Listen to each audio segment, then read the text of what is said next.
ni megawini ka farafina seli na ɲɛnamaya ni kalo kɔnɔna na a ye farafina kobaw la nisɔndiya kɛ ni megawini n'aw garisɛgɛ jara aw be se ka 60 sɔrɔ dɔgɔkun o dɔgɔkun walima $2 kalo kalo a ye win ci SMS fɛ 77445 k'aw sen do a la dɔrɔmɛ 20 dɔrɔn n'aw jouera ka caya aw be dɔ fara aw garisɛgɛ kan ka gagner lajali bɛ to sen na fo mɛ kalo tile 31 san 2025 Orange aw kɛrɛfɛ te alkaba te wulati te min ɲɔn manja te min daro kadi te min be jama fara ɲɔnga aka barodaw la gɛrɛw na kɔɲɔdonyaw la dengundiw la jamadonyaw fɛ te kelen pew te alkaba te kɛrɛnkɛrɛnnen do ka lasago ka daminɛ foroko kɔnɔ fo barada n'a ja bɛ ɲɔgɔn na wadonaw kɔkɛ nukɔrɔla ka minɛ k'a maya ka kɛ ko dɔrɔmɛ 5 di dɛgɛ a bɔlen kɔfɛ baarakɛyɔrɔ la i sɛmɛ jiriba kɛ te alkaba ye ko wuli ka d'a ma o forongo kelen farifoni ni nisɔndiya ni muɲa do fa bɛɛ lajɛlen te mina ŋanaw bɛɛ k'i taala kɛ te alkaba ye k'a sabu ka nɛnɛko kelen bɛ k'i bolo laada ye te mina wanɛ bɛɛ bɛn b'a kan k'a fɔ te t'a bɔ ja la te alkaba tew la sɛgasi don a bɛ sɔrɔ jamana in sugu bɛɛ lajɛlen la dugubaw kɔnɔ ani dugumangaw butigibaw la ani tabalidaw te alkaba tew la kalite ko da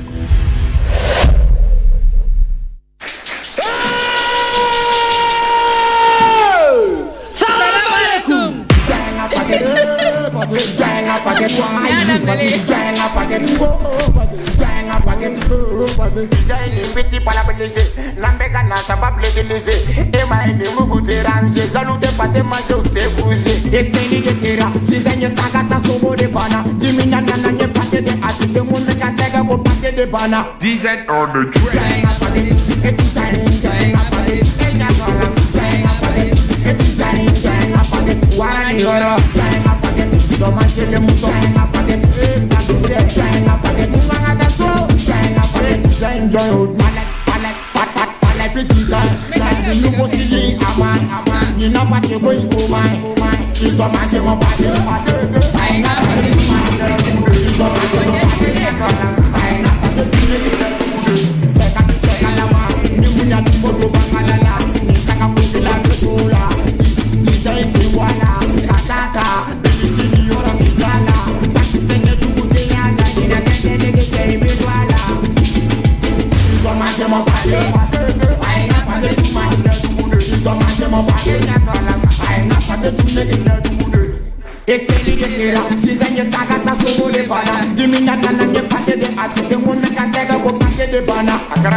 Merci chef Barry o kuma an filɛbagaw n'aw tora ka pate mɛn entrée la dɔrɔn a y'a dɔn k'a fɔ ko Barry de bɛ chef Barry katikaw ka den kelen den mandi den ɲalen a ka bɔ a ka jan n'i ko k'i b'a fɛrɛ bɔ i bɛ sɔn ka bazɛn mètre 10 sa a ye tɛgɛrɛ fɔ an ka chef Barry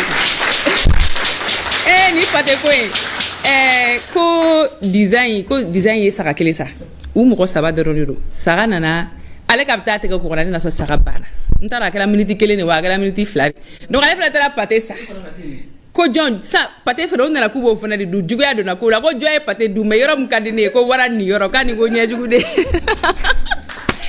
o ma an ka sisan denmisɛnninw ka dɔnkili i k'a lamɛn dɔrɔn i ka dɔnkɛ kana kɔrɔ ɲini k'a dɔn sinon i n'u tɛ ɲɔgɔn faamu parce que u bɛ ka yira aw la k'an n'u tɛ génération kelen o tuma an b'a filɛbaga bɛɛ lajɛlen fo maliyɛn cɛman ani musoman denmisɛnnin ani maakɔrɔba minnu bɛ k'an filɛ Mali kɔnɔ yan ani fɛn fɛn ɲɛ b'an na Mali kɔ kan fo ka taa se an ka bɔlɔlɔ sanfɛlaw ma aw bɛɛ lajɛlen ni sɔgɔma a y'aw bisimila k'u kɔrɔ aw ka jamukan mandi kɛnɛ kan n'o ye gɛrɛ ni midi ye émission baw bilasira nisɔndiya bonya ani karama kɔnɔna na walasa teleso kana kɛ maa si ma negela ye ka teleso ɲuman di maliyɛnden bɛɛ lajɛlen ma ka da kan aw n'o ka kan a y'aw bisimila bi lundi ye janvier kalo tile 26 san 2026 ko c'est la journée internationale de la douane an bɛ an ka finitigilaka bɛɛ lajɛlen fo an bɔra sa ka 20 janvier célébrer k'u musow fo k'u denw fo k'u baaraɲɔgɔnw fo douane mɔgɔw bɛ baara kɛ kojugu wa douane tɛ taa transit fɛnɛ ko transiteur warabaw a musobaw an b'aw bɛɛ lajɛlen fo I love you team là. Bonjour la team. Bonjour. Ça va? Tu aimes ça hein? Ah, j'adore ça. J'adore ça. Nico transitaire, moi tu m'as mis dans mon élément. C'est ça. Ah oui, les transitaires là. Fier de venir d'une famille de transitaires. Ah, oui. Fier vraiment d'avoir travaillé dans le domaine. C'est une fierté. Donc nous allons nous faire comme STDT. C'est ça. On est les corrects. Love you. Ama flel tema bela jiren fo la ya fo chugumi. Bi lundi. Aywa ama kunyoron sigira de bi fana kuma nyana man chama de bablo kadi hotel. Ayo sokolento. Ah, on se relève tout. Mais chez Mbali, j'étais fait quoi en ce lundi là? Hein? Aïe, un fourou quand fourou n'a fourou. Ah! Ah! Bon, allez, faut célébrer mon amour. Ninga musu swazi chepenyena biedo bae ne kondana biedo bae bebe biedo bae ninga musu sonana chepenyena biedo bae ne kondana kodana where can you baby live kodana wuse can you baby live chama tuona diana muzo where on the baby live muzo tuona diana chama wuse no baby Mary lo seguirá, Mary lo seguirá.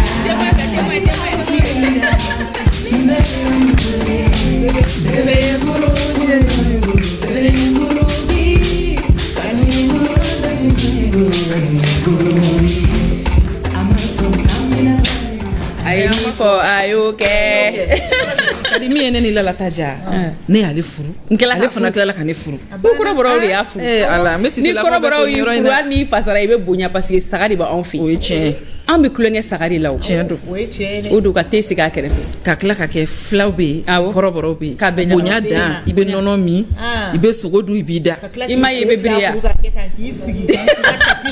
ala tien ala ne mais si dro kan bagn mai na je ala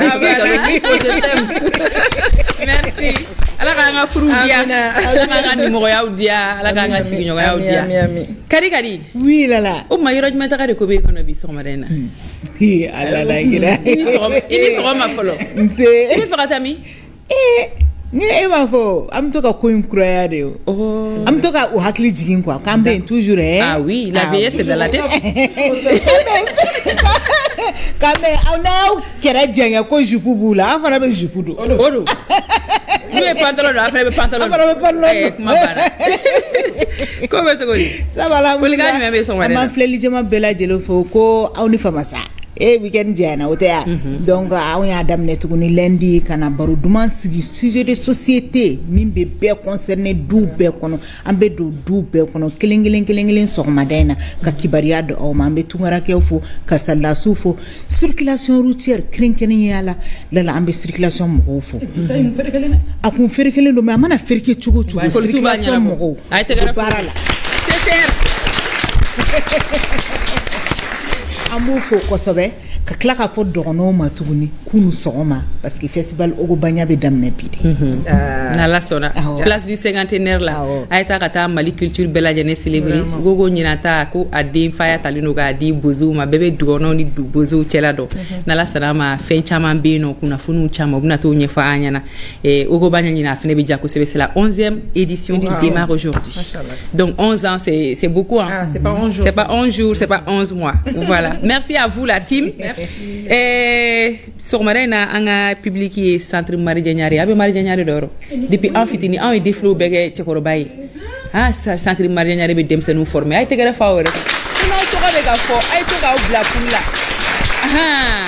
ole ba dia aywa la team bitem kadi ko jugu ayre ya fo ka fo ko semaine damnena yoro amana ko mo mandala ngulu te fendo ba kambulu et je pense que une yanga semaine labani mercredi ni alama bashiga amna saison 5 du grain de midi amna datu ameta congé là donc aya kanu kan semaine ke et anga société kon nak mawi et en demsenma quand on est jeune en parent bi kuma en fait ko sebe kuma do la ubi conseil ou dama kuma do bi kuma do bi sigi phrase kelon kan kuma do be ou insister kuma do la mais o agi wakati avec qui kono ko parent be ka exagérer wala ma ka foku be fega i ka diɲɛlatigɛ sɔn a bɛ se ka fɔ ni papa ni mama yɛrɛ an tɛ génération kelen sa aw yɛrɛ tɛna aw tɛ se k'anw ka fɛn faamu surtout aujourd'hui terme sugu dɔ b'u bolo u b'u ba wele ko laja u b'i kɔrɔ fɔ i sigilen a bɛɛ dala cɛ i t'a dɔn ko b'i ma k'a sɔrɔ u tilali la ka ban i ka warikow n'i ka pɛrɛn-pɛrɛnniw ni fɔ u b'a bɛɛ défini sigilen ɲɛna i tɛ bɔ foyi kalama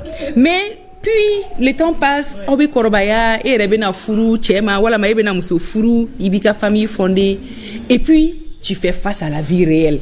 Kuma dɔ la i fa ka kuma dɔ bɛ n'i tulo kɔrɔ que tu n'avais pas pris au sérieux walama i ba ka kuma dɔ bɛ n'i tulo kɔrɔ i kuma o kuma in ta ba la i y'o négligé mais bi i bɛ taa sɔrɔ o regret bɛ na i la a nimisani bɛ na i dusukun kɔnɔ hali n'i m'a fɔ mɔgɔ ye i b'a fɔ ko mun na ne ma papa lamɛn papa dun ye nin fɔ mun na ne ma mama lamɛn a dun ye nin fɔ c'est justement de ça que nous allons parler aujourd'hui dans les grès. Est-ce que e hakili b'a phrase dɔw la?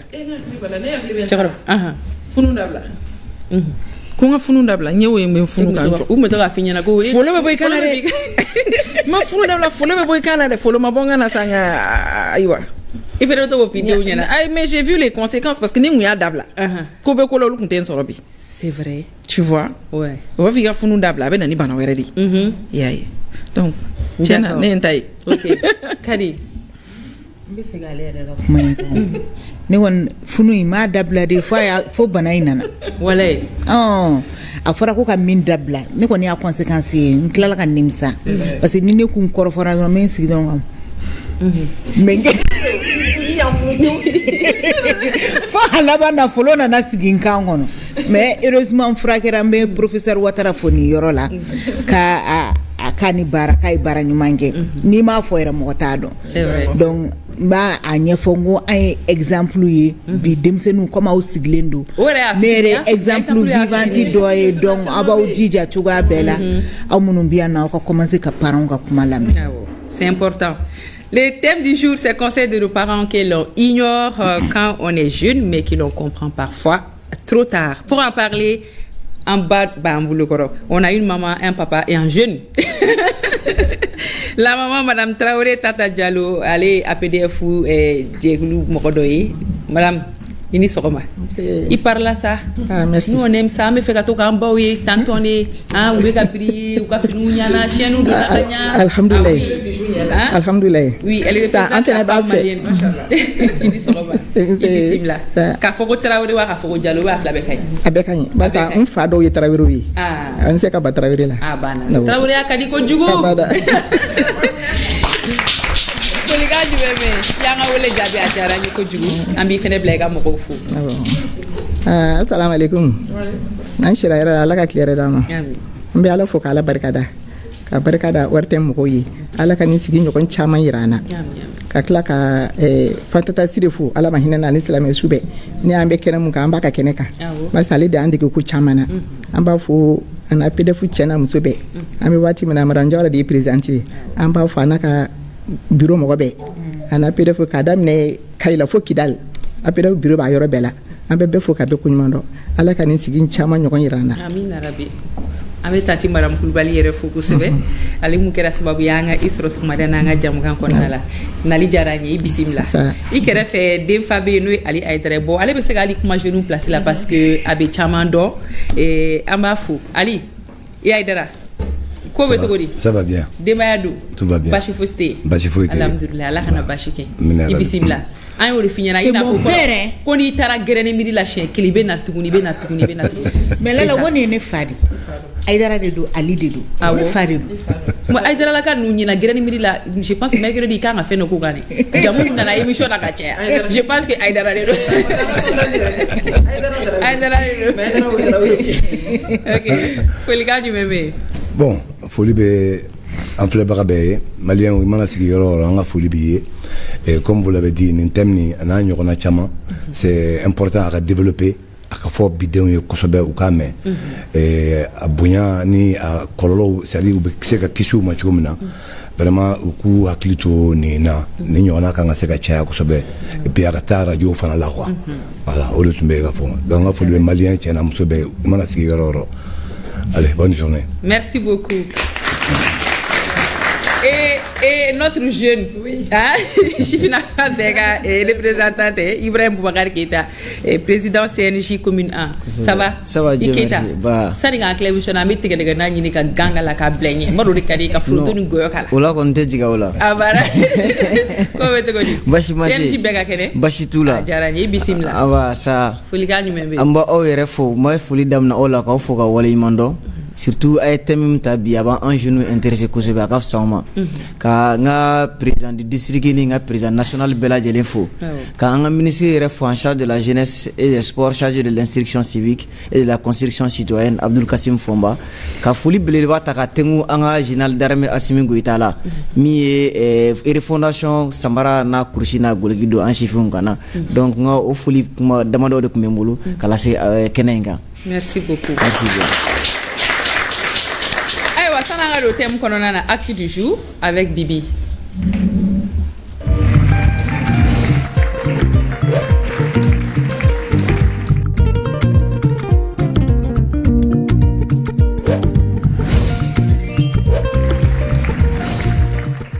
Bibi. Oui, Lalabo. Journée mondiale des douanes oblige Yafrika Madame Nella. Pilier de la sécurité nationale et levier de la souveraineté économique, la douane malienne s'affirme aujourd'hui comme un acteur majeur de la protection de la société. À l'occasion de la journée internationale de la douane célébrée ce 26 janvier, le ministre de l'économie et des finances salue l'engagement et la vigilance des soldats de l'économie malienne. Présente aux frontières, sur les axes routiers, dans les marchés et sur les points stratégiques du pays, la douane joue un rôle crucial dans un contexte sécuritaire exigeant où la protection de la société est plus que jamais une priorité nationale. Donc, on va y avoir la douane journée mondiale. Donc, le ministère y a douane barala eredi. Kaka kesuku konna wi anga frontière la ou bien kaka anga sarabaw kan ou bien barala surtout anga situation be chokumi sécuritairement parlant. Voilà. Donc on souhaite bonne fête à toute la douane malienne. Voilà, oui barala ça vraiment. Fura konta munu be na jam e nyina wi chama mine wala masalune. 2025 ani cheikh kolonu ani wariu oui baraka ça. Munu me yira. Munu te yira luka chano be. Chama be no. Voilà. Donc ala ko bolo me bonne fête à vous. Bonne fête. Douane na chageda mo be nu mo bulu fara fefe bi baraka na fe ku bela jene ka journée bi o kuma ba fu kala ka clé dia bela jene na ay wa be do nga tem kono sans perdre de temps parce que ni a jetemine voilà ambe kuma di follow alima parce que ni to nga dembe kono nana e dutigi o ye cheudi follow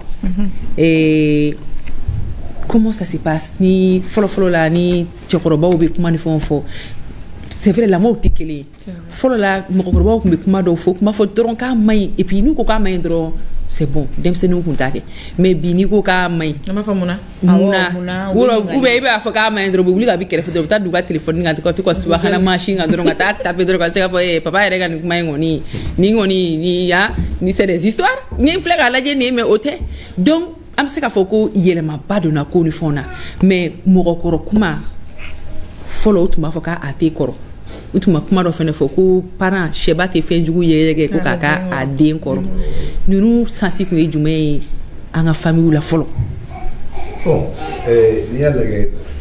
les moments ne sont pas les mêmes comme toi au Canada foko chaque moment a ses signes et éducation follow. Il y avait l'éducation de la maison, de la famille, mais qui se trouvait dans une éducation générale du quartier, de l'environnement. Donc il n'y avait pas assez de... C'est-à-dire, c'est-à-dire contradiction comme mancha quoi. Bon, bibina, ou t'es non. Bibina, il va sur le quartier qu'il il va sur la famille Woro, la Begune, qui sont carrément contraires maintenant. Carrément contre la matière, c'est-à-dire éducation là. Flana, les enfants d'avant, en démissionnement, n'a tout fait à tout rebatou. Au cours de faut que bête ou bateau tout m'a dit. Allez en faire un démissionnement tout m'a mode mais non qui crée l'exception. Faut la règle de l'exception. À tout mancha. Bon bini à Tiara. Il y a beaucoup de facteurs. L'environnement Nora, réseaux sociaux, comme on a fait comme ça. Les traits des personnalités des jeunes avaient développé du John quoi. Avaient manifesté follow, a continué à manifester parce que Fabé, Babé, Bengabe, Tantoubé, non. Voilà. Donc il veut courir. Bi, c'est différent.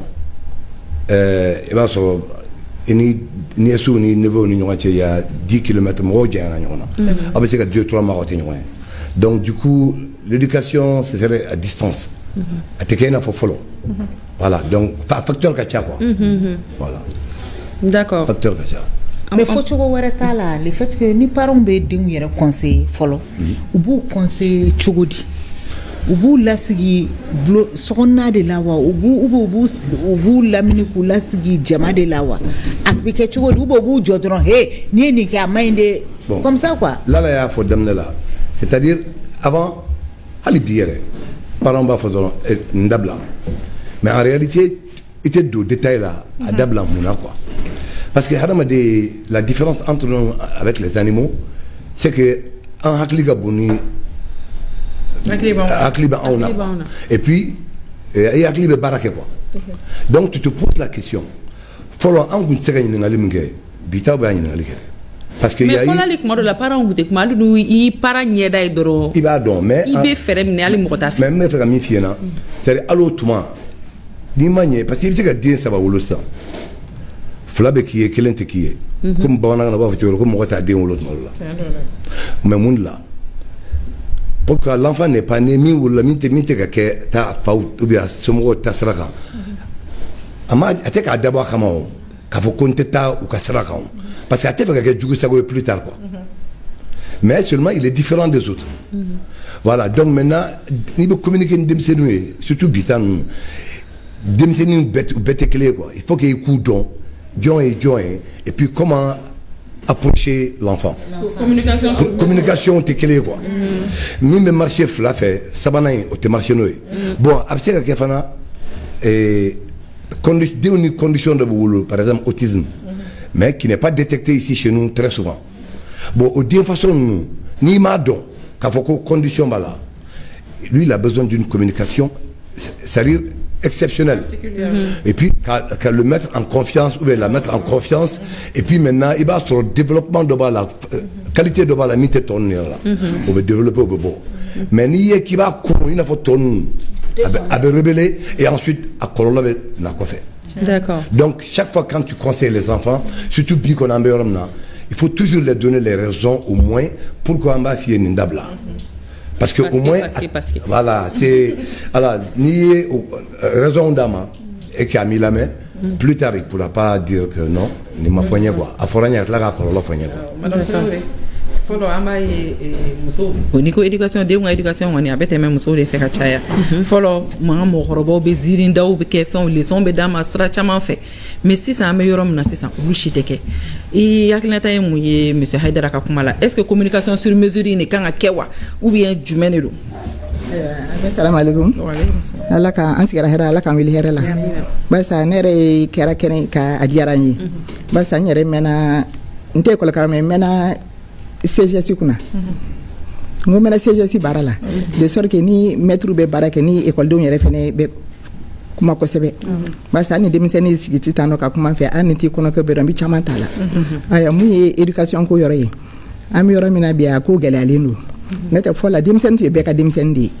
il fani bataye kena mo ko taye ali mana ta jinro betaye mais am yore no borala si abe ko konde o de nana ni éducation gelali bon fola fere ni mo be ide kuma uden fe u take duguna ko yo u ba ke duguna ko yi basta bebe kuma la bebe den éduquer bebe kuma la dem ba famia mais ça te ku mo le ka kuma mo den fe ni kuma na mu den fe o ba interpréter de ko ne den nyangwa de be karsala o de kele no ka éducation de gela ko sebe o de ya gela ko sebe d'accord et il y a des terminés à te fait conseil ni fait nous doron kono kuma do la ali demsenu nga barako kuma do la ka furuko kuma do la ka kenya ko kuma do la uni ali mo ko ni finyo ka relation ni fon parents be jatemina kum ken bela folo la par exemple ni iteru ka chasa para no ba finyana kono ne den n tɛ fɛ a teri ka caya i y'a faamu parents dɔw tun b'o fɔ denmisɛnninw ye mais denmisɛnnin dɔw tun bɛ tulogɛlɛya kɛ u bɛ teriya ni fɛnw u tɛ na n'a ye so mais u b'a kɛ dugu kɔnɔna na walama n'i y'a ye furu ta jateminɛ k'a lajɛ parents dɔw b'a f'u den ɲɛna n tɛ fɛ i ka furu sisan n bɛ fɛ i k'i ka kalan kɛ fɔlɔ o y'a sɔrɔ o wagati o den bɛ fɛ ka furu sisan donc olu cas ninnu kɔnɔna na i b'a dɔn wagati jumɛn k'a fɔ ko i parents avaient raison à l'époque parce que o y'a sɔrɔ e m'a lamɛn dɛ e avancera mais après nimisa nana e dusukun na a y'a sɔrɔ peut-être papa sara ou bien maman yɛrɛ sara i b'a sɔrɔ u tɛ diɲɛ kɔnɔ ou bien kuma dɔ la u bɛ diɲɛ kɔnɔ mais olu ye a essayer de ka i protéger o période la pour que parce que a bɛ fɔ k'u sigilen bɛ min k'i jɔlen ta ye o de tun bɛ fɔ kuma caman i bangebaga sigilen bɛ min i b'a dalen bɛ min ye i jɔlen ta ye donc n'u y'i ka ko dɔ natɔ ye te concernant u bɛ a f'i ɲɛna a kana kɛ tan mais i bɛ sɔrɔ kuma caman plus tard des années plus tard a tigi bɛ na nimisa olu ka ninnu ne fɛ an ka misali ni fɛnw di olu de la pour que an ka don thème kɔnɔ basa n'an y'a lajɛ an ka taa musomanin kunda musomaninw ka kan basa yɔrɔ a bɛ fɔ masa b'a fɔ i ka kalan kɛ i kana furu caman t'a mɛn o bɛ i ka kalan kɛ i ka manamana o t'a mɛn o waati o bɛ n'a mɛn tuma n'u ye hali ni furu yɛrɛ tɛ wagati min na kuma dɔw la ni i sin bɔra tu te sens forte i cɛ ka ɲi bɛɛ bɛ boli autour de toi o période la ni ala ma far'i kan i tulo tɛ mɔgɔ ka conseil la kamalenin mun bɛ n'i lajɔ a bɛ kuma minnu f'i ye peut-être o de bɛ k'i bolo sɛbɛ a ye npogotigi yɛlɛ la kuma la o de bɛ k'i bolo sɛbɛ o b'a sɔrɔ mama bɛ k'a f'i ye wagati min na ne bɛ k'a f'i ye kun min na ne de b'a dɔn mais i ɲɛ t'a la o wagati mais qu'est-ce qui fait ça a fɔcogo de man ɲa bon waati bɛɛ n'a cogoya don basa fɔlɔ la hali ni i ɲɛ dɔ i den na a b'a dɔn i b'a fɛ ka mun fɔ mais an bɛ yɔrɔ min na bi a ko ma nɔgɔn i mana fɔ a tigi bɛ regretter tuma min na n'a ye dɔw den sɔrɔ o b'a sɔrɔ tiɲɛni kɛra u bɛ sɔrɔ ka nimisa a dɔw yɛrɛ bɛ ne yɛrɛ y'a APDF yɛrɛ y'a caman fɛngɛ pour que ka taa formation dɔ k'u kunna u ka se k'u bilominɛ cogo dɔ sɔrɔ ayiwa yɔrɔ ni mun fula fana o ta ka jugu n'a bɛɛ ye o yɔrɔ o ta nimisa ka jugu n'o tɛ mun ye den sɔrɔ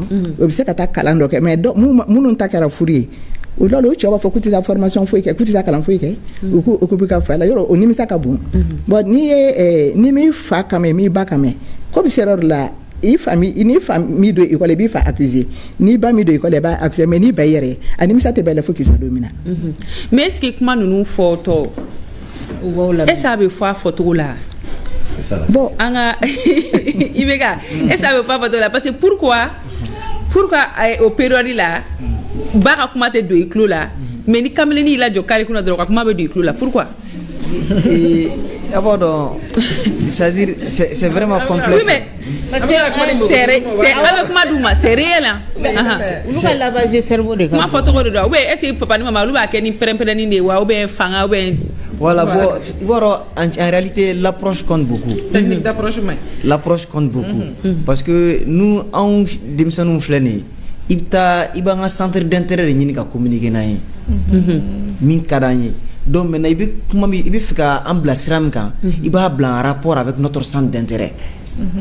Ok. Il y a famille voilà. Nous ni supposons que ni boutique ni bora ni comment demande fera kenema. Donc mais il faut que ça soit en lien avec sa vision. Nous on a abe tout à l'air à rêver mais il faut qu'à mouiller. À quand on met kenema ko sera du manga bo aider d'accord non. En tant que parent. Voilà, mais ne est à que obligatoirement et be faire qu'à mieux.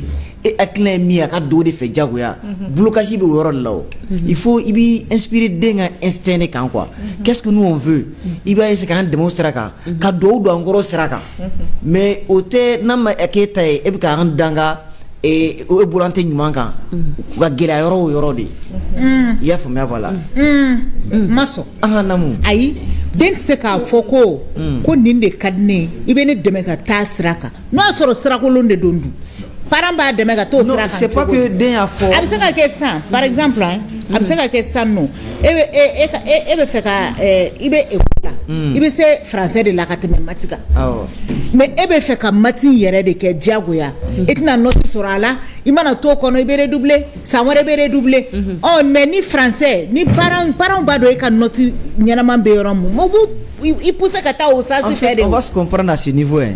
Ni ola mega ni kuma fo ni mengo approche mais pour planter réellement le décor on doit faire c'est-à-dire c'est comme la rencontre de la conscience et de l'inconscience. Dimsenia adolescence jeunia a bilalen no inconscience minɛ de kɔnɔ n'i y'a ye maakɔrɔba bɛ kuma i fɛ o ye maturité de o ye conscience ye donc maintenant n'olu ye ɲɔgɔn sɔrɔ c'est-à-dire inconscience bɛ falen conscience la cogo di ça fait beaucoup de patience et de vigilance i bi fika mun den gore ka jate minɛ a ko mɔgɔ min bɛ ka bagan mara i bɛ ka dresser est-ce que c'est pas i kan ka den yɛrɛ ɲini k'a dɔn de fɔlɔ par exemple n'i ye cɛmaninw ka k'a jate minɛ a bɛ fɔ ko caman den bɛ don kolankolon na ka sɔrɔ u t'a kalama comment ça se fait bon mais en fait comment ça se fait sensibilité dɔ bɛ yen nɔ comme on a parlé l'approche est toujours critique surtout aujourd'hui avant l'approche n'était pas aussi importante que ça parce que tout le monde était là comme elle l'a dit. L'enfant, c'était l'enfant de tout le monde. Ni ye kokolon ke kenama à 2 km de Chota, il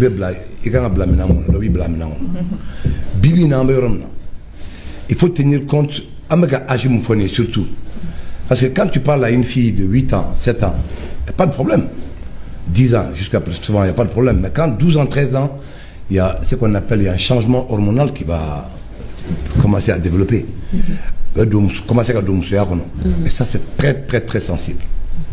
Donc, au période qu'on a, par exemple, là où il voulait peut-être, il devait dire, c'était sensibilité, comment savoir lui parler, parler avec la fille aux périodes-là. D'accord. Parce que c'est une période très, très sensible pour elle. Donc, Fina, comment il a fait là, du côté de la maman, des tantes, des grandes sœurs. Misaliya dɔw yira la quoi parce que changement dɔ bɛ nalen i fari la alors a n'a hakili kan ka taa ɲɔgɔn fɛ quoi il faut que conseil u ka d'a ma quoi donc n'o kɛra peut-être a bɛ se k'a faamuya caman bɛ se k'a fɔ a bɛɛ tɛ a suit dɛ mais caman kɔni b'a suit parce que au moins u somɔgɔw y'a f'u ɲɛna changement bɛ nalen c'est comme les garçons quand tu les parles ni sera âgé de la 14-15 ans, il y en a qui ont waraba de ça, il aura des te fouilles dans en réalité, c'est ça quoi, parce que tu vois, période de puberté, nous, donc si vous commencez à boire, si vous voilà, muscle, donc c'est comme moi j'ai un garçon de 15 ans,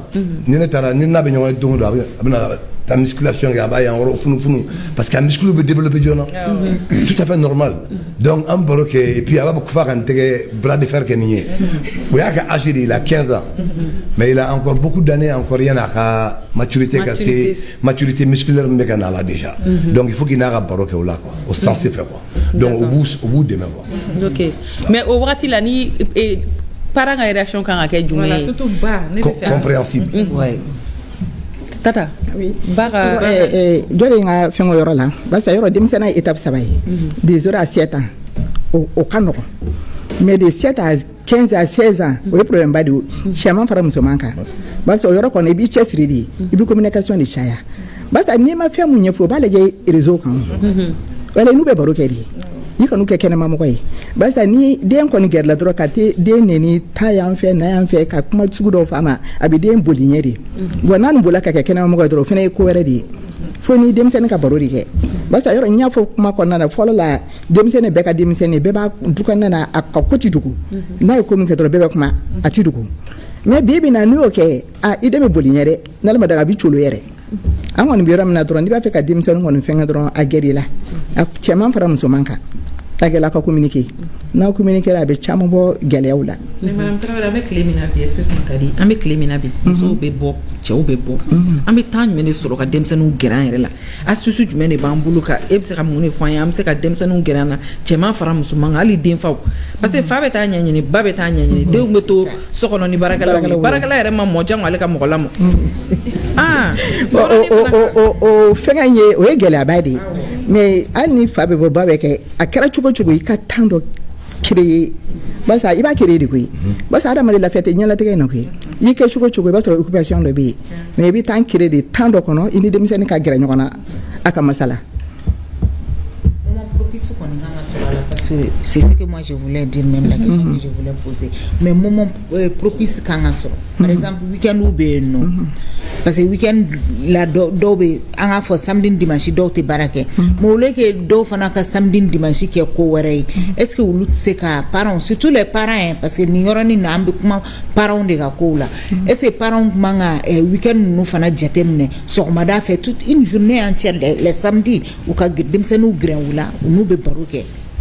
Mais surtout u bɛ se ka kuma olu yɛrɛ kan yɛrɛ u ka expérience de la vie kan denmisɛnninw ka faamuyali kɛ mais ngo ka temps créer a na kɛra jour wɛrɛ bila kɛra cogo i mana na temps dɔ kɔnɔ temps dɔ kɛ i kana journée bɛɛ ban ka sɔrɔ i ni den ma gɛrɛ ɲɔgɔn na yala a bɛ kɛra de koyi ne tɛ parce que je vois lala kɛ dɔw bɛ yen kɛ n'u bɔra depuis sɔgɔma u bɛna sɔrɔ denw bɛ sunɔgɔ la sufɛ o parents de ka ca bi an ka tiɲɛ fɔ yɔrɔ bɛɛ bɛ ka fɔ surtout cɛ ninnu an ka kuma cɛw fɛ koyi denw ka e b'a ye sisan denw ka amour bɛ ba fan fɛ kojugu ka tɛmɛ hali faw kan parce que faw yɛrɛ u bɛna ka na sɔrɔ denw fa caman de m'a fɔ a bɛɛ quoi ne fa m'a fɔ a bɛɛ mais caman bɛna sɔrɔ denw bɛ sunɔgɔ la hali baw bɛ sunɔgɔ la baw obligé len don ka wuli ka hali faw ka dumuni d'u ma et puis k'i ka kuma sɔn ji la au fait n'i y'a mɛn hali an bɛ bɔ an bɛ taa baarayɔrɔ la niveau dɔ de don mais niveau min b'olu sanfɛ olu caman fana bɛ yen dɔw bɛ chef d'entreprise baw de don cɛ bɛ dɔ la muso bɛ dɔ la bɛɛ ye entrepreneur ye hali n'u nana so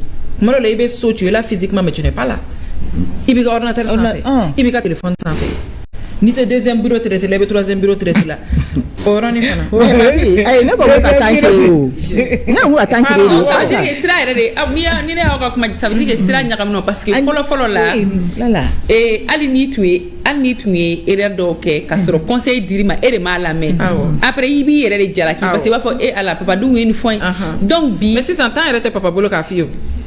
Parce que à la dɔw la fa bɛ se k'a fɔ k'i kana bɔ ka yaala mais le papa même ne rentre pas tôt den yɛrɛ b'a fɔ ko papa yɛrɛ tɛna joona a b'a fɔ ko ne kan ka jigin a bɛ ka tanko min fɔ o bɛɛ c'est à dire tanko ye tiɲɛ mais ni nana logique a bɛna comme blocage la alors k'o tɛ c'est à dire den ka éducation b'a jigi de ma a jigi a masaw de bon maintenant ko mana kɛ togo togo il est juste demandé à ce que le parent soit bien attentif den mana ko min kɛ tile kɔnɔ an ka kɛ i tɛ na joona sɔgɔmada fɛ a mana fɔlɔ k'i ye a bɛ fɔlɔ k'o réaction fɔlɔ de kɛ l'enfant toujours le bilan de l'enfant n'a y'a ka jigi a b'a fɔ a ye donc maintenant e de b'i attendre il faut te loger dans les détails i bɛ hali bɛ 5 minutes min sɔrɔ n den a analyse dɔ de k'a don orientation à chaque fois i k'a orienté i k'a lamɛn quoi a bɛ fɛn o fɛn fɔ a bɛ geste min kɛ sois attentif avec l'enfant an bɛ min kan on a besoin de cette considération et puis an ka bilasira fana b'o considération de kan ni m'o de jateminɛ blocage bɛ na bon maintenant la période an bɛ sixième yɛrɛ la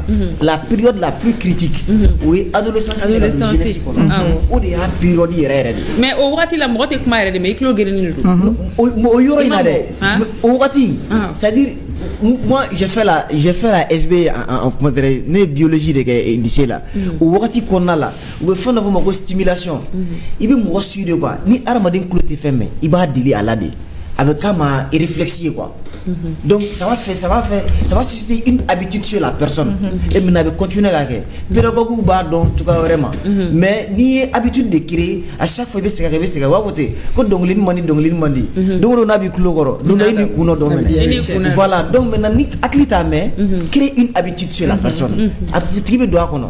d'accord an bɛ taa dugu kɔnɔ la Chifukɛ bɛ fɛ ka kuma on parle de la société. Oui. Bon, facteurs de bien, il y a beaucoup de facteurs. Aujourd'hui, la pauvreté et le niveau de la vie sont des facteurs qui changent carrément le comportement des temps des parents. C'est-à-dire, c'est ani vie gɛlɛya o kɛlen don ka yɛlɛma don somɔgɔw ka tanko yɛrɛ la parce que mɔgɔ min bɛ deli ka 8 heures baara tile kɔnɔ bi bi in na i b'a sɔrɔ 8 heures t'a bɔ bilen mais baara ne bɛ mɔgɔw dɔn minnu bɛ baara 2 kɛ saba pour que ka se ka u ka denbaya balo i b'a sɔrɔ muso tɛ baara la donc o fa min bɛ baara la heure 14 kɛnɛma a bɛ temps sɔrɔ tuma jumɛn ni den ye donc comme on a fait comme ça, cɛw dɔ fana bɛ yen nɔ qui rentre dans un cadre exceptionnel minnu ye tate o ye mais minnu tɛ u ni denw tɛ ɲɔgɔn ye et ça moi je parle de l'inconscience o sera fait o yɔrɔ ye mais la majeure partie bibi na jama min ye côté min yɛrɛ ka ca démission des parents de kɛra bon parents ka facteur ka ca u ka raison ka sababu ka ca karisa ta ye nin ye karisa ta ye nin ye karisa ta ye nin ye mais ne par exemple ne ka commune na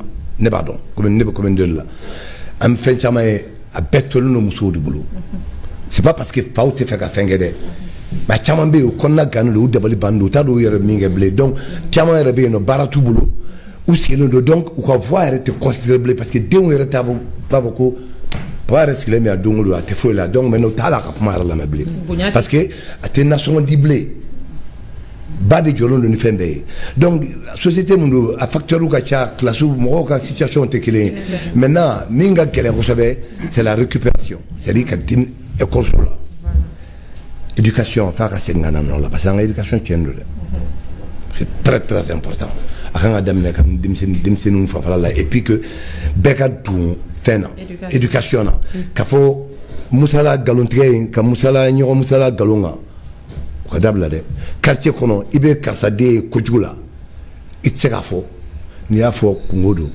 non ne tolale ni akena ka quartier kono ne sigi nyoro ba fuyo wora bela mbeta ifanye ni ka fay bi banye ni ka fay ni yere sorere nganga correction de kana de furara tala donc nous sommes ni boîte on bébé ndo kan déjà parce que ni dim se nous tuerema voilà donc il faut tenir compte au fait nous bébé la roi amta dugu kono à vous la parole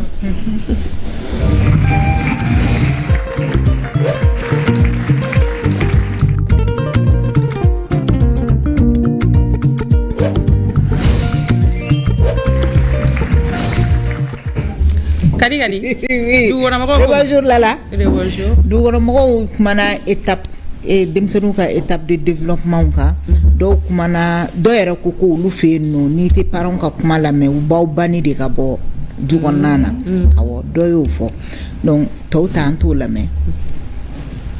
N'i ma parent kɔni ka kuma lamɛn a kɔni a bɛ na ni regret caman ye.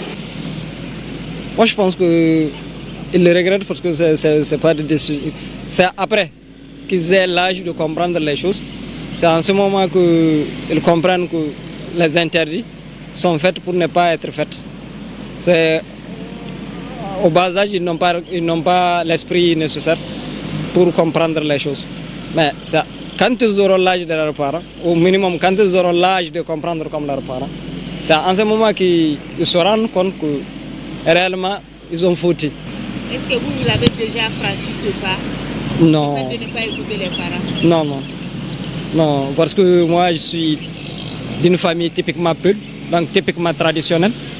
Quand tu désobéis, tu peux être banni. Pour des personnes banales, bon, souvent il va sur avec moi faire watimna, fin va nous na, bon, alors là, il y a une manière d'aborder aussi qui manque souvent à certains parents quoi. Conseil Mantegajo, normalement ça doit être continu et pour ni beto gain warabolo chamata ba mine.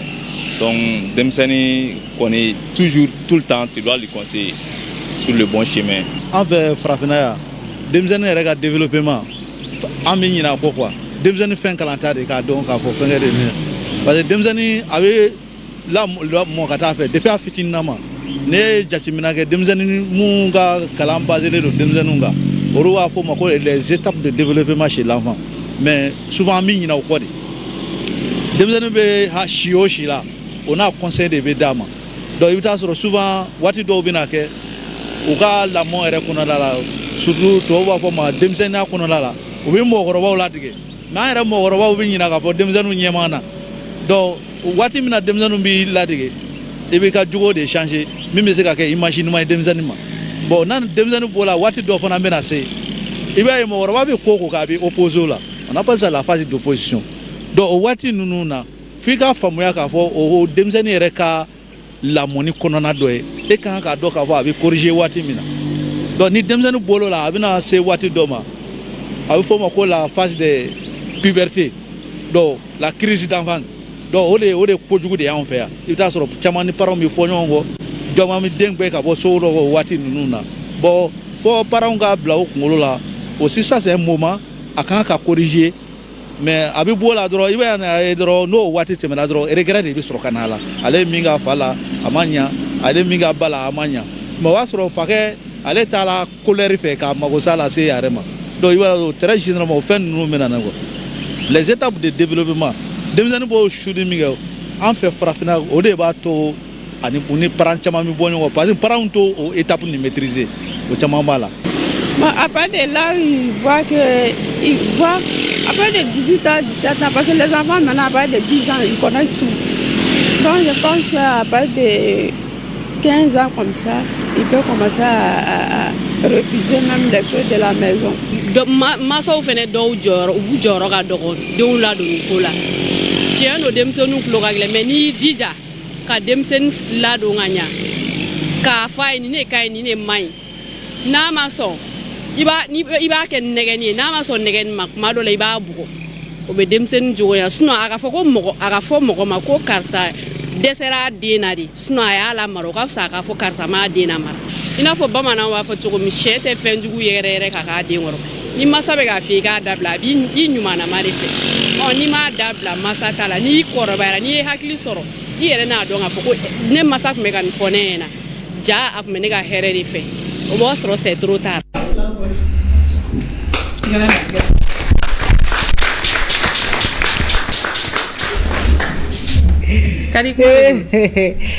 Be équipe de reportage fo Konso Sogore ani Yakuba Kulwali Lala kuma caman fɔra dɛ ne y'a fɔ cogo min ko étape de développement chez l'enfant les interdits sont faits pour ne pas comment les interdits sont faits pour ne pas être faits. Mais Bibi phrase quoi? Bibi ni la phrase gardée. Parce que c'est une phrase d'accroche en fait. C'est tellement vrai. Et puis à la fois avec tellement de légèreté, tellement de simplicité pour notre chien de nous. Il y a mais interdit de la main à quel. Ayere ko ulu ka famille traditionnelle famille fla du do. Ulu fe ni e ma parent ka kuma mendro bi genga bo famille kono ya ni banira tu bani. Par exemple, ulu fe ni fa ko ikara ka muso mi furu. Ibo de furu. Oui. Au kadi o mandie ibo tari. Bon, ali ko fe ni ko kibe muso were furu. C'est avec l'accord du vieux parce que nama sont toujours il te sait kake. C'est ça. Bon, ulu machan blé ou te beka kai quoi. La bonne image aussi des parents. Oui. Parents kanga imaginement de ira demsenna ni ma imaginement ira demsenna demsen be ki nyoy. Soit do be ki nyoy. Ali ni imaginement tila ni be ga kumanyuma fay. Ni ere be ga comportement do ke ça colle pas. Par exemple, papa m'a fait des gens qui ont une cigarette, mais elle avec la cigarette. Non. Ça colle pas. J'étais. Ouais, exemple, nous frappons. Bon, tu m'as fait que Mingoko bi demseni santan abe fembedon. Moi y tient demseni santan abe fembedon. Donc il faut pas que ika faudron bine y conseil sinimbabla non demseni kanga conseil de kata. Dien dungodo. Faut que ta se aka agi era ba don afoko ningoni sisa ngonda abise ka yereta wakati mu. Anna ya yereta amanga jo parce que de banya koron de toujours de anna e sambi duru soro idene do. Net ma fait ka yoro e koko fla dunu nun kono wa obligé fika muso folo ke u dianya fenyi. Bon ame kololo do fene kono basa mo ko ni mi furu yoro dondoro ti de nyuma fene soro de e marate dumun kono ni tara muso furi o den fene biso ake marabali bolo do no la de les choix les choix du partenaire oui OK ngo fene o fene kan ko yoro fene jatimine basa mini marate dumun kono ni tara muso tay education ti ni fika ni chere ma joro la de bon anu mana sero ani choko ka ba joro la a mana sero la abito muso tala ah oui amena tem kono chifuke ere intervenant no bela me ere ko be ki kungulo fenye parce que we ka kuma munu fo kuma nyuma de boru da konana e bi ka munde ke ka kuma incomplété. Bon, généralement, ils ont parlé toujours des étapes de croissance de l'enfance. Et comme le petit frère l'a dit, l'approche des enfants diffère. C'est clé quoi. D'où que l'on et bien comme un exemple de gâteau, d'entendre, mais à Benny à quelque chose, Benny à personnalité.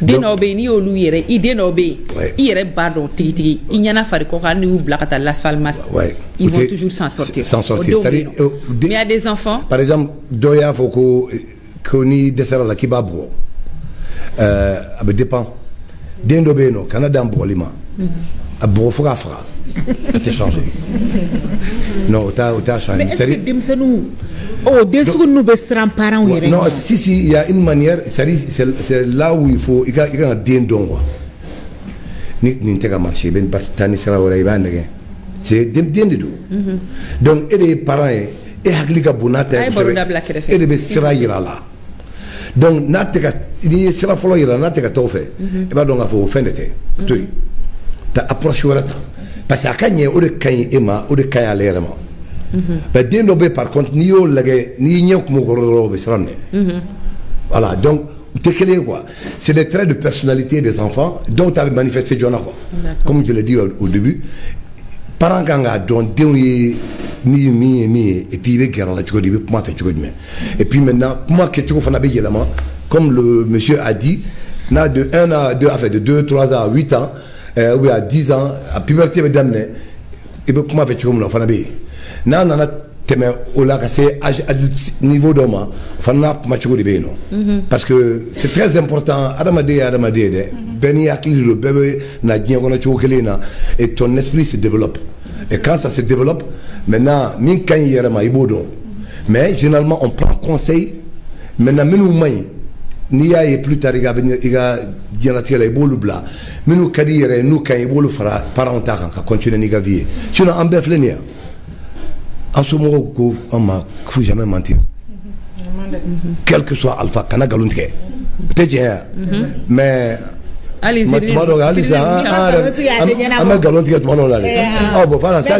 oui mais o décision mun ye i y'o ta en tant qu'adulte dɔw b'a a bɛ fɔ ko kana sonyani kɛ dɔw bɛ tila ka laban ka sonyani kɛ a fɔ kana drogue ta dɔw bɛ laban ka drogue ta mais en réalité mɔgɔ si ma wolo minnu denmisɛnnin ma b'a f'i ye ne fɛ ka kɛ drogue tala ye donc éducation et puis la nature éducation c'est 90% den parce que éducation kɔrɔ ye min ye lamɔ somɔgɔw ta environnement et école les associations a bɛ taa yɔrɔ minnu fréquenter o bɛɛ de b'a la o de ye éducation ye la nature c'est l'instinct naturel ça représente 2% de la personne en réalité 2 ou 3%.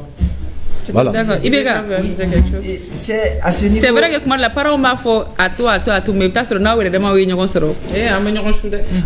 Non, et c'est en réalité fréquentation ça compte beaucoup. Fréquentation ça compte beaucoup. Mais ni bébé et moi ça ka attention kono. Et au dos na ana communicatif dugutigi comme nous fait tabouret. Après le coordinateur comme ko est-ce que amba do pourquoi olu be tugu tugu angota ango no akata do ko parce que ko fa ko ni ko ki clara ko ni dew ma cla ki madame ne follower donc il se donne une mission vraiment de nous cadrer, de nous éduquer, de nous donner les bonnes orientations. Donc à la même moment nous fréquentons am do ram na me boram na am tout jolo sur détail be kono ou tout ka fa un la clé c'est très important ka tout dengorté.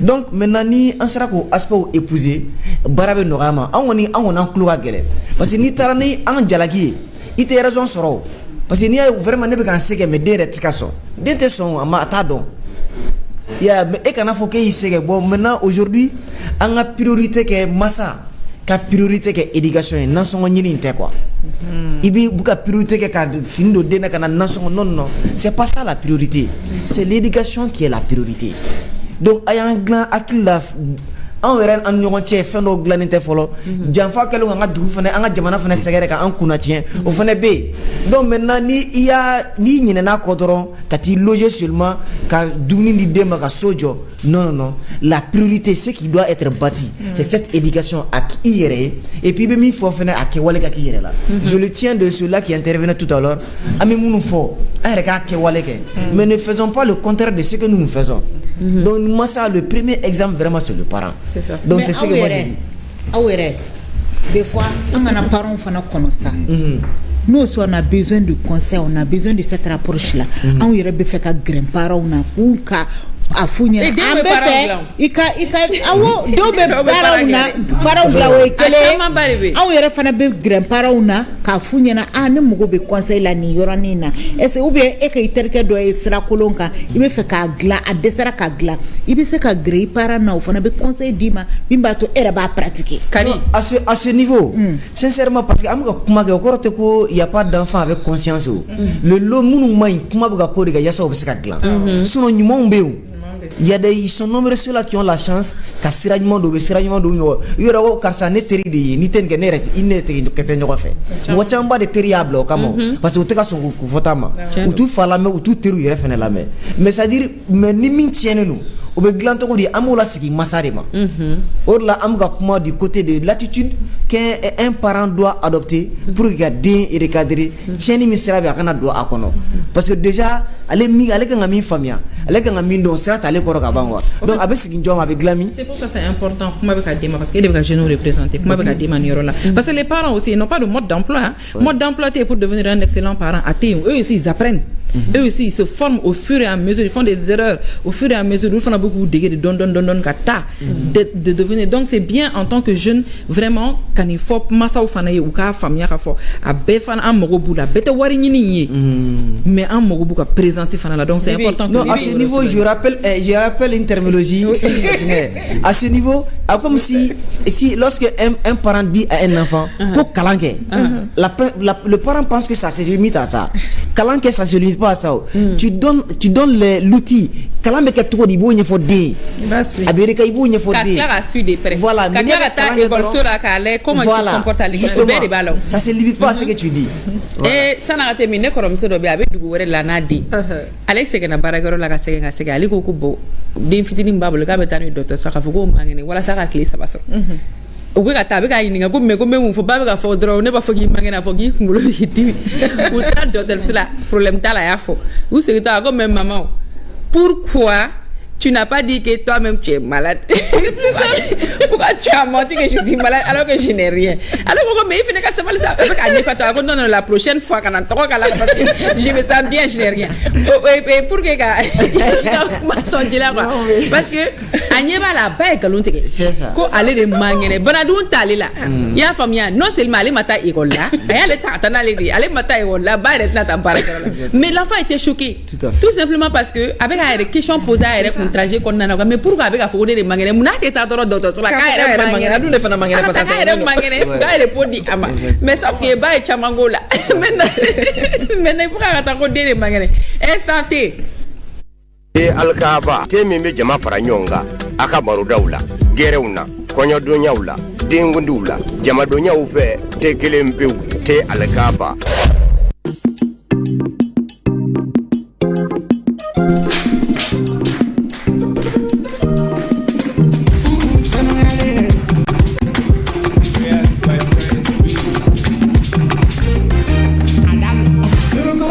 Baromina o te wara masata roe nangala paubi kana o ye parasita eske kamale no bene do eske sumuru no bene fe wa ke fechi ka fechi ka fechi la parinade ka fechi les en fechi manusura ka fechi la fechi la parinade ke fechi ka fechi les en fechi manusura Sagadi baka kumbiri desirado mariai Jabaro kumanga gele ne maune kumangole Oh, mo mi bauta no na no titongi Dumu no always see you la nasi Wa, uri dumate bauda kono mite wanita Domili dumate bauda kono mite wanita Munu no kumane kanasi go ure ore Domili sangane kanasi ma ure ore Bami que bami o pidi no so re kare de ba de kare si ya lo ya ale ti ma ke kare si ya lo ala en ko solo ni o ai gara tu gele ya tu te so be shi ga wo chi lo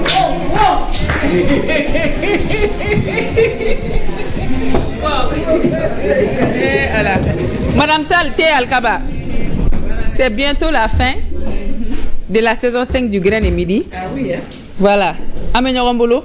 Nga bonni si bare mo bolo parce que et diffusion fin beke. Te Alkaba ga publicité beko bela. Donc aw de gagnant oui.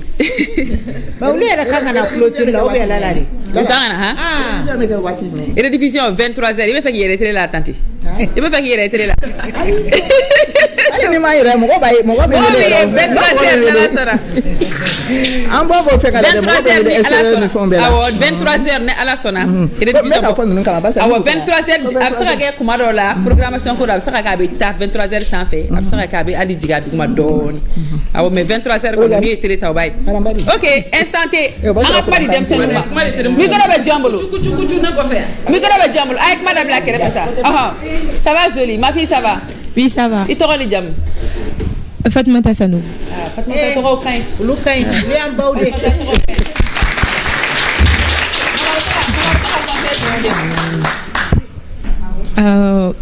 Maman ka conseil kilancɛ bɛ kɛ genre a b'a essayer ka exemple de dire sur elle. Ale tɛmɛna étape min fɛ i kana na se ka tɛmɛ o fɛ. D'accord. Ale erreur minnu kɛ i kana n'o erreur ɲɔgɔnna kɛ. Awɔ. C'est juste ça. D'accord. E b'a lamɛn. Souvent.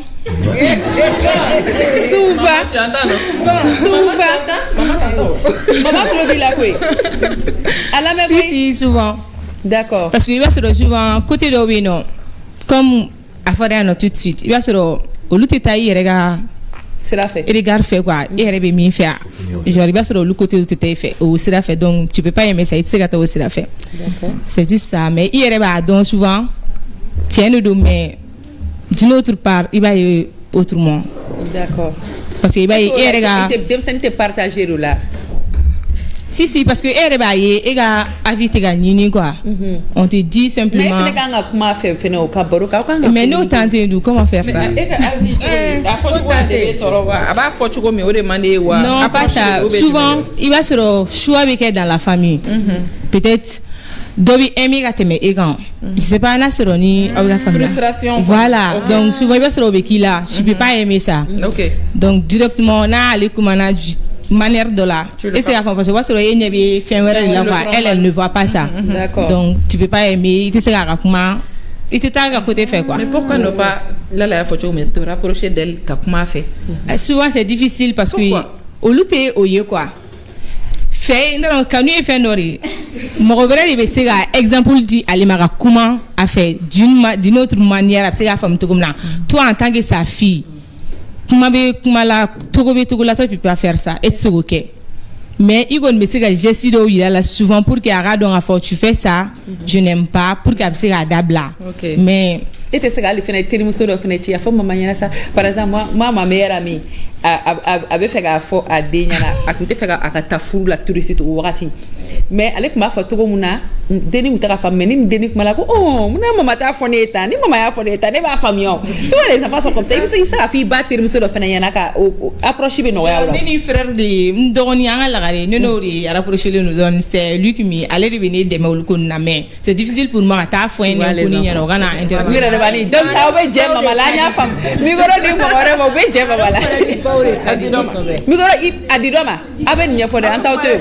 mun na kucukucukucu. Allô ma. Beaucoup flamé pour le faire. Ah ça va.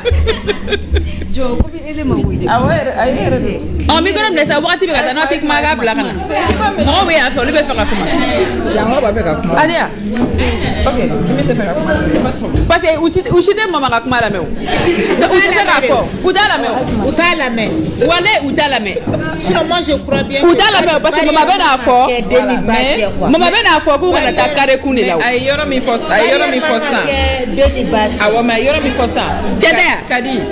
O de don. An ka ɲɔgɔn lamɛn on s'écoute s'il vous plaît. Aw bɛ ka mankan min kɛ a man ɲi an ka sɔn ma an bɛ direct la a kana to an ka fɛn dɔw fɔ mun man ɲi. En fait pourquoi denmisɛnninw tɛ fɛ ka micro minɛ parce que surtout musomanin ninnu mama b'a f'u ye k'u kana taa woni de la o. Awɔ kana taa dɛ. Mama b'o de f'u ɲɛna o man d'u ye o. Mama dun bɛ k'o fɔ aw ka hɛrɛ de kama i m'a ye u tɛ fɛ ka micro minɛ i m'a ye y'u ɲininka ko awɔ k'o de don mama tɛ fɛ ka taa carré kun de la. Mais a yɔrɔ min fɔ ka di je pense que là o yɔrɔ fana c'est très important. C'est très important. Approche mais an bɛ approche mais utiliser pour parler aux enfants. Un approche mais utilisée pour parler aux enfants, c'est très important par rapport à nos attitudes avec eux. Oui, c'est vrai. Tu vois. Mɔgɔ man ka barrière man ka don den ni ba cɛ quoi. Vraiment. C'est ça. Ne yɛrɛ personnellement ne denw ni ne ye fɛn kɛ n'a ma ɲa walahi u b'a fɔ ne mama e ye nin kɛ a ma ɲa dɛ ou bien karisa fɛlen don ne de b'a fɔ walahi karisa fɛlen tɛ aw bɛɛ de ye lagare aw bɛɛ ka di ne o bɛɛ ba b'a kɛ tan de mais hali ni den ko e ma ko karisa fɛlen don ne i ma kun kɛ donc cela veut dire que la personne a raison. Mais Kadi, ça c'est une force. Par exemple le fait que elle est déjà blessée par rapport à ça. La petite elle est blessée par rapport au fait que elle est déjà blessée par rapport à ça. Donc c'est à la maman de faire en sorte ça c'est une information que je donne à tous les enfants. Bah il y a des faits sur il ba bébé et ala wolo ay comment ça On aime nos enfants de la même manière. On aime, voilà, peut-être qu'il veut d'autres ailleurs par rapport à. C'est tout. Faut parler à ta maman. D'accord. Ça va? Ça va. Et toi, Lidjam? Ne tɔgɔ Fatumata Sanogo. Fatumata Sanogo Dugara. Fatumata. Naam. E bɛ se ka mun fɔ an ye thème in kan? Bon ne kɔni bɛ se ka mun fɔ dɔrɔn denmisɛnnin bamuso parents k'a ɲini ka denmisɛnninw hakilina dɔn parce que hali anw filɛ n'an bamuso tuma caman a tɛ an kɛrɛfɛ a bɛ voyage ni fɛnw na n'a nana tan ten a sɛgɛnnen don téléphone dɔrɔn kɔni b'an ni ɲɔgɔn cɛ a b'a fɔ a y'a kɛ tan j'espère que fɛn t'aw la ni nin ko b'aw la a ye taa kɛ tan mais ale yɛrɛ tɛ en personne. Donc ale kɔfɛ a b'a fɔ aw kana nin kɛ i b'a sɔrɔ ale bɛ mun fɔ ni ale tɛ yen o tɛ waleya maintenant n'ale nana an b'a essayer k'a ladege quoi. A b'a essayer k'a ɲa mama ɲana mais n'a tɛ vous faites ce que vous voulez. Merci. Sisan o dun ni a wagati sera dɔrɔn an b'a dɔn k'a fɔ tiɲɛ na mama tun bɛ ka nin fɔ an ɲɛna k'an kun kana nin kɛ dɛ n ko a filɛ bi a regret b'anw kan parce que a kun b'a fɔ mais de fait que ale fana kun tɛ yen o kun bɛ jouer an kan parce que approche fosi t'an ni ɲɔgɔn cɛ an y'a ye o an m'a ye o a bɛɛ ka kan anw ma a nana kɛ tin t'an ni ɲɔgɔn cɛ bilen quoi. D'accord. Parents u k'a lajɛ u ka temps mana occuper cogo o cogo u ka essayer k'anw denmisɛnninw gɛrɛ u yɛrɛ la parce que an fana mago b'u la. O ye tiɲɛ ye. Merci. Kana an ka kuma di mɔgɔ wɛrɛ ma Ali n'est-ce pas que parents dɔw fana bɛ yen nɔ u bɛ denw coacher depuis fitini même den bɛ fɛ ka furu yɔrɔ mun na même den bɛ fɛ ka baara suguya min kɛ et puis a bɛ réussir ka se fo. Bien sûr. Yɔrɔ exemple caman bɛ est-ce que i bɛ se k'o exemple dɔw d'a ma. C'est-à-dire même n'a y'a sɔrɔ a kɛra dugu wɛrɛw la. mɔgɔw ka vie tɛ kelen ye mɔgɔw ka sɔrɔw n'u ka baaraw situation tɛ kelen ye même à distance hali ni denw tɛ ɲɔgɔn kan i bɛ se k'a yir'u la u ka di ye i n'u bɛ kuma i n'u bɛ baro kɛ ka valeur d'u ma i n'u bɛ communiquer régulièrement don o don i n'u bɛ kuma régulièrement bi surtout bi tile in na c'est-à-dire muso caman bɛ voyager ka taa commerce la ka segin ka na ne b'o caman ye donc mais n'u tɛ yen u bɛ se ka impact bila denw kan communication na don o don ou bien o balimamuso dɔ bɛ yen nɔ ou bien en tout cas u ka mɔgɔ dɔ fana bɛ yen nɔ min bɛ jɔbaya placer la a ka absence tuma la kɔnɔna la tout ça sont des pas qu'on peut prendre pour que ka se ka o yɔrɔ ninnu datugu quoi mais surtout n bɛ fɛn dɔ fɔ je m'adresse au papa c'est très important parce que tiɲɛni a ka jugu an ka jeune fille de ma kosɛbɛ parce que ta fille c'est-à-dire c'est ni denmuso sera niveau de la fa de y'a ka fɛn bɛɛ ye. C'est vrai. Parce que quand tu montres à ta fille que tu l'aimes et bɛ baro k'a fɛ a ka gɛlɛ a ka nɛgɛn kɛnɛma tɛ facilement. Machallah, c'est vrai. Parce que si tu dois essayer de se c'est très important. C'est très important de communiquer avec ta fille. Ni denmuso ka kuma ka baro kɛ kana fɛn dogo a la quoi. C'est n'a sera âge dɔ la bon comme âge bɛɛ n'a baro don quoi. Mais n'a sera niveau dɔ la i bɛ se ka fɛn dɔ bɛ i bɛ se ka minnu fɔ a ye voilà qu'elle comprend et puis tɛna bin erreur kɔnɔ si tu le parles en tant qu'homme. Et tɛmɛna siraw fɛ waradenni minnu b'a nɔfɛ olu bɛɛ niveau na e tɛmɛna o la ka ban e b'o bɛɛ dɔn donc déjà tu peux lui donner des conseils très importants min ni maman ka conseil n'olu farala ɲɔgɔn kan a ka ca Ala fɛ a b'a kisi ko caman ma. D'accord Tanta. Bon o yɔrɔ la ne b'a fɔ ko mon frère y'a fɔ cogo min na faw ka segin so barisa du kɔni kɔnɔ denw bɛ siran faw de ɲɛ o sisan nɔ ni ba ko ni fa nana n bɛ nin fɔ a b'a to yen mais ni fa yɛrɛ y'a ka responsabilité bila a bɛ kɛ an b'o de kɔlɔlɔw kɔnɔ faw ka segin so sisan nɔ ni faw seginna so dɔrɔn ka denw lamɛn a ka ca Ala fɛ denw bɛ ɲɛ barisa denw bɛ siran fa ɲɛ o n'i ko den ma n'i fa nana n b'a fa ye a b'o ko bila o mɔgɔ ka tiɲɛ fɔ denw ɲɛna barisa an bɛ yɔrɔ min na n'i ma tiɲɛ fɔ den ɲɛna n'a tigɛrɛla dɔrɔn c'est autre chose. C'est ça. Mɔgɔ ka tiɲɛ fɔ ɲɛna mais fɔ la ni i bɛ taa sugu la ni denmisɛnnin a ye to yan ni nana n bɛ ballon san ka d'i ma ja o bɛɛ haramuyalen de don n'i y'a fɔ den ye n bɛ nin san ka d'i ma i n'a kana i k'a d'a ma bon ni nin y'a fɛn kɛ den ye ni i m'a di den ma den bɛ kɔrɔbaya n'a ye o a fɔ ne ba tun bɛ to ka nkalon tigɛ ne taara a bɛ fɔ n bɛ nin san min ma a fana bɛ taa nkalon tigɛ a den a fana bɛ nkalon tigɛ a den ye bon an ka tiɲɛ fɔ an denw ye an ka tiɲɛ fɔ an denw ye an n'an denw ka baro fɛnɛ kɛ an ka temps créer barisa ni temps tɛ an ka temps créer du o du kɔnɔ ni baro tɛ masa ni denw cɛ dɔrɔn denw sɔnni bɛ gɛlɛya dɛ barisa éducation tun bɛ du kɔnɔ école so la carré kɔnɔ i ni maa mana ɲɔgɔn ye o bi corriger mais sisan o dabilalen don mais bɛɛ k'a lajɛ an ka segin an ka o kɔrɔlenw na an n'an ma segin 100% mɔgɔw k'a lajɛ u ka temps créer. D'accord. An bɛ kuma di i ni minnu nana an bɛ kuma di olu ma comme olu fana ye denbaw ye.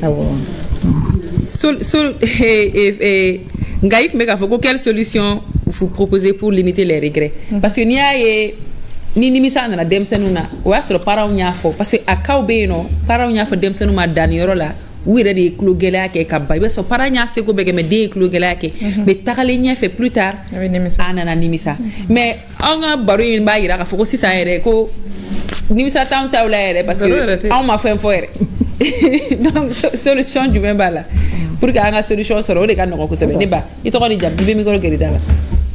Ne tɔgɔ ye Ayisa Keyita. I Keyita. Ayiwa an ka ne bɛ jama bɛɛ fo fɛn fɛn sera k'a sen bɔ a kɔnɔ kɔrɔ ka na n b'aw bɛɛ lajɛlen fo an bɛ Radio Mali mɔgɔw yɛrɛ fo u ka ni émission in sigili la nin ka ɲi kosɛbɛ parce que thème minnu bɛ ka développer aw fɛ a kɛra nin ye o a kɛra dɔ wɛrɛ ye o a bɛ hakilina de di mɔgɔw ma a bɛ hakilina di denmansaw ma a bɛ hakilina di denw yɛrɛ ma minnu ye chance sɔrɔ ka na nin kɛnɛ in kan denmisɛnninya t'a la ne bɛ min fɔ denmisɛnninw ka to k'u masaw lamɛn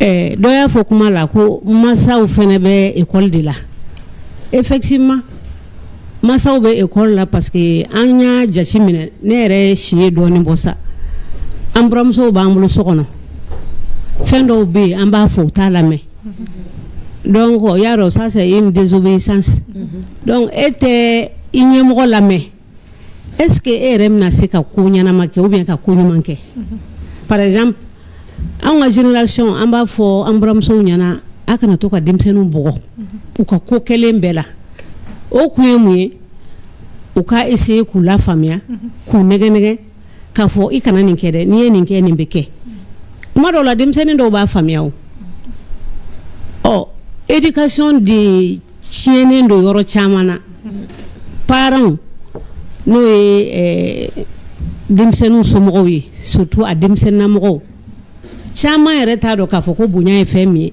e yɛrɛ ma bonya dɔn e bɛ se ka bonya ɲɛfɔ i den ye wa o bɛ bonya cogo di e yɛrɛ tɛ mɔgɔ bonya parce que ni i bɛ so kɔnɔ ni bɛ mɔgɔ minnu kan ka k'i ladi n'i b'o olu dɔn i bɛ fɛ k'u faamuya i bɛ se k'a fɔ i den ɲɛna mami bɛ yan nɔ n'o tɛ ne tun bɛ nin k'i la donc den b'a dɔn k'a fɔ k'e bɛ siran mami ɲɛ o bon don dɔ la den fana bɛ se ka réaliser k'a dɔn ale kan ka siran e ɲɛ o parce que a b'a dɔn ko mɔgɔ kan ka siran mɔgɔ ɲɛ o ye misali ye n'o tɛ éducation tiɲɛnen bɛ sisan nɔ à plusieurs niveaux c'est pas au niveau des enfants seulement hein. Masaw fana tiɲɛ yɛrɛ la aw ka nin émission elle est salutaire.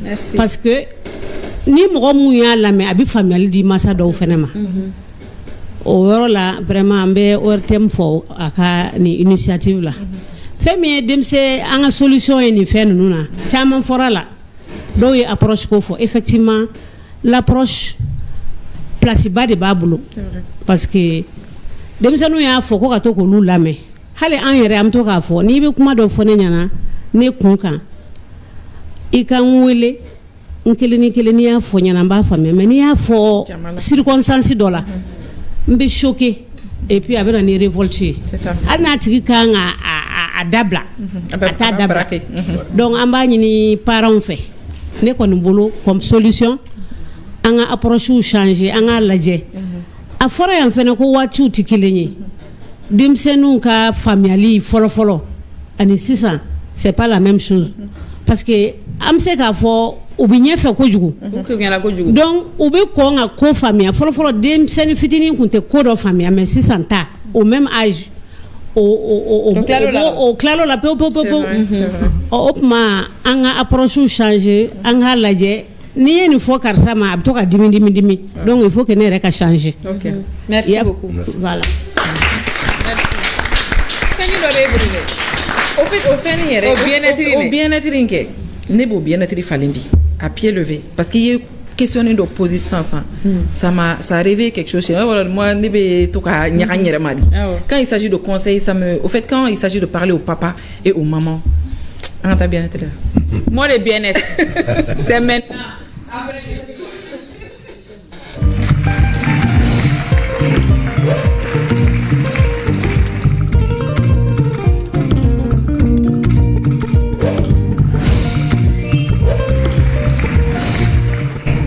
Bibi. Oui, Lalabou.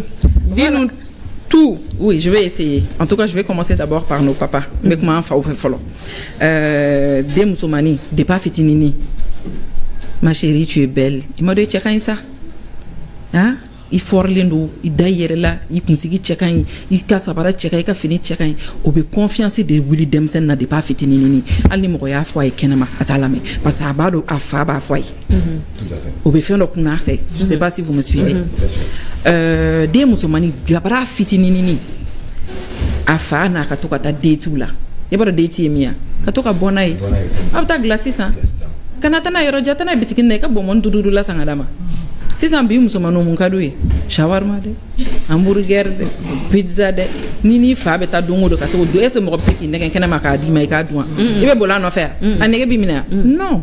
Donc ça c'est des petits moments ma faut dongo do, mais au moins dans l'année ou bien dans le mois essayez d'instaurer ça avec vos enfants, c'est très très important. D'inchemani la même chose. D'inchemani c'est pareil même par rapport aux mamans. Il va responsabiliser. On voit faut le choroba ou kunte son muso mana korba to son muso boluga doga maloboro ni fona ukba o tashindo confier. C'est significatif mo fait no confier chemani la. Ni wulube dukonna la edibi occuper la. Baram mana ke dukonna edibi occuper la. Ka demsani bla baram la doni la na fa ba de la ba de patience la.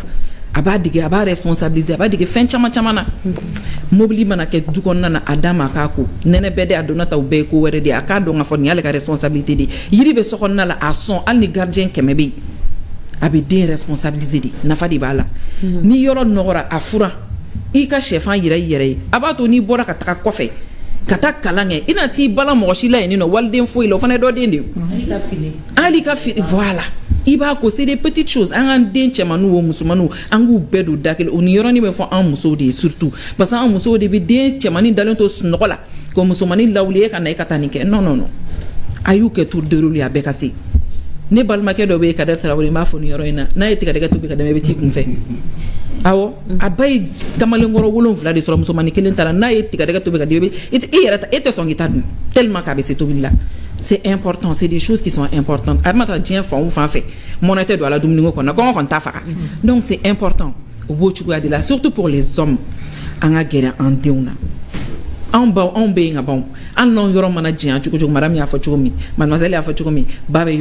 C'est vrai. Mais quand un homme se détache émotionnellement de la famille, c'est un problème. Abete wari nyeni ye ibe ka ya fo chukumi finalement ye wari soro mi yere soro voilà e wari soro kana do de la ibe do de fait chini ibe se ki disi kongoni dumie e unana ni wari e ma dugla wari ye munya wari yero est-ce que akbaro lo ba ni ati fo nyaw dani di so yere abe tiere ba ni nu yere ba ay ba ni so yere ça parce que il lala abubolo itaya adena itaya musula antia fosa obe wari ni na ba nchama ba suru be de nga egolu sarade be du sembe nyana bo be avenir préparé mais il faut qu'il sache que le premier héritage d'un enfant là, c'est une bonne éducation. C'est ça. C'est une bonne éducation. C'est pas les comptes en banque. C'est pas les to sebe école nyana mambala. Abe école nyumambala. Etaka ka etaka laje. A erreur bambela de. An muso ni yoro en che don te fu wele ni yana che obala muso bala. Ante ka yelaje. Anta la jam la kana to peren na imakalange ite kalange ni makalange te ke fin. Ate ke fin o. E maninga kuma point que ni yoro la. Katuka fo. Ete ka fouiller. Ah non. C'est des paroles qui blessent. Ça reste dans la tête. Et il y a mis le fait de parler à son enfant, tu es belle, tu es comme ça, tu es intelligente, tu es forte. Ibeta ambere kangake. Et elle ba kun iyere ni jodu ngade la ka fi yere ma dongodo. Mbeta ibeketi. Kuma te idema. Ambere dune kangake. Dem senu nu shininya sigudi. Shininya sigudi do. Donc voilà, c'est ça qui est. Les paroles de madame Bien-être. Ma petite parenthèse. Merci beaucoup. Malheureusement, on est pris par le temps. C'est la fin de l'émission. RCA, on a 3 petites minutes. Bon, ne tun b'a fɛ ka kuma dɔ fɔ denmansaw fɛnɛ ye u kana to ka kuma dɔ f'u denw ma e tɛ kɛ fɛn ye e bɛ tan a dɔw a bɛ tugu den kɔ dɛ. Mais est-ce que les parents peuvent aussi se tromper? Oui, bien sûr. Parce que wagati dɔ la parents fɛnɛ par exemple bɔra dɔ ka k'a kalama a fa ko k'a tɛ muso dɔ furu muso in bɛ cɛ in ni den a denkɛ na muso in bɛɛ bɛ États-Unis de a k'a bɛ muso furu fa ye ko ɲɛ k'a tɛ d'a ma k'a ta k'u furu ɲɔgɔn tɛ k'a tɛ furu a ma mais fa frère dɔ bɛ yen denkɛ in wulila ka s'o ma parce que muso in ka d'a ye a ko muso in ka di ye fa ma sɔn o frère taara a fɛ yen ka taa f'a ɲɛna k'i ye den min wolo e b'o di furu la a fa ko ayi ko bon ko n bɛ furu kɛ sini dɔgɔkɛ taara furu siri mais o muso de ko ka du tabaga ye bi a b'u bonya a b'u fɛn bɛɛ donc fa yɛrɛ b'a fɔ ko ja ko n'i ye kuma furu fa yɛrɛ ni denni bɛ baro kɛ ko ne ko k'e tɛ furu koyi ja ne kuma furu a fa ye mais il y a des cas comme ça les parents peuvent se tromper aussi. Le plus important c'est que comme elle l'a dit comme je le disais au début que ce soit les parents les hommes et les femmes il faut que vous montrez l'amour aux enfants dans la communication avec eux, dans votre comportement avec eux. Ni dengo sera agi dola, nous même si halna mandawe, vous les avez montré. Il y a une manière. Il y a une manière. Il y a là par A plus B, nindo kosodu. Na tu lui donnes ta bénédiction. Na ni tu ne t'es pas bon n'a se récupérer jono la atechila voilà mais tu know ni adama de ka be fem ngey ba ke mais le plus important il ka do ni ka amour no ma ni imo je ideuna ka chala fe uti tien. D'accord. OK, comme ça Lola Ali be ka mu fo alola ni ani den filila. Ouais. Tu seras pas tu te sens responsable il faut supporter l'enfant. D'accord. Sincèrement témoin kain kosobe donc a be laban mi regret ala kan kisi regret ma mi mo ke o fin fanflama ça namo dam na chifun yere la demsonu na anga vraiment qu'on soit attentif en masaw be min fo vraiment nga ke clou kunanduye ko tulula somne shubai donc ala ka ko nyona o yan clou ka somi anga clou la anga kuma la mekanya donc en masaw fene vraiment u ka munya encore u ka sabala encore et puis al na koko ke u ka do ko no kana dese kuma jugu ko no fo kuma ko do kan yi allah am dora film na ala ban de ma be la clé vraiment donc o do ko ne ka kuma la ba en ka fo ka folika o vraiment ni kene nyana mai on la li jara tati bon ne ka kuma la ba ne be wertem fo temu jara la ka nyugon chama irana amin arabi parents ku ya ku de éduquer basta ni me de éduquer abi kikelen tay bon ni de maraka éduquer ka do aka kala nyuman so da ka bara nyuman so abi ke jien beta yo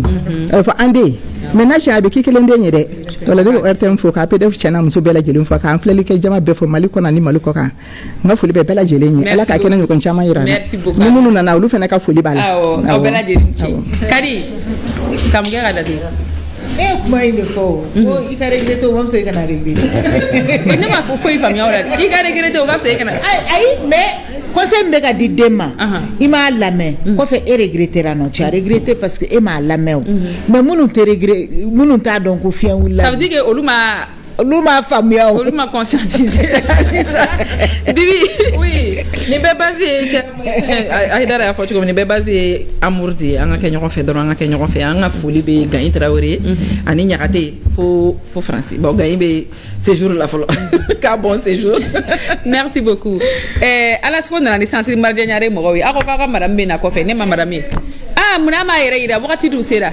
directrice oui bon ah merci a même fo rapidement